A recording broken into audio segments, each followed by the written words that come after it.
Takto sme s Peťom Šperkom sedeli asi pred rokom. Tak trochu nám vyčítal, že sme neboli na Tatarkovom memoriáli a potom Nanga Parbat a ujec bol zrazu preč. Ulicu, aj keď tu už teraz nie si, tak sľubujeme, že tento rok to napravíme a ideme hore. Aj s Vladom Tatarkom asi tam v nebi vybavili počasie. Prišlo 41 chlapov záchranárov zo Slovenska, Česka a Poľska. Štát, my máme teraz zhruba o tej 9. Až do minulého roka všetko organizoval a s kamarátmi zabezpečoval ujec. Stával aj trať. Teraz ho nahradil Edo Lipták. Či tak to padlo na mňa, tak pocit čudný, lebo keby ujec žil, by to bolo lepšie. Keď Gypsy zahynul, tak Peter organizoval preteky, to bol finále slovenského poháru v skialpinizme, no a potom hovoril, že by to transformoval na tento memoriál. Doteraz sa nevie, či boli vrahovia potrestaní. Nevie to ani najbližšia rodina. Som sa nejak informovala o tom, tak tých detektívov tam postrieľali, takže neviem nejak.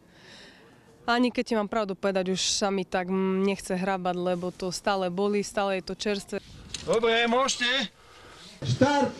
Chlapi vyrazili, čakalo ich 18 kilometrov s prevýšením takmer 1300 metrov. Snehové podmienky boli nečakane dobré. A takto chlapi spomínajú na Ujca aj na Vlada. Na ľadopáde Gros. Ten ich čakal, keď už toho mali pomaly plné zuby. Veď za pár hodín prešli kilometre, ktoré by bežným smrteľníkom trvali možno 2 dni. Ale užívali si to. Super, nádherný pretek, najkrajší túto zimu. Časomiera, štart. Čo? Ešte raz.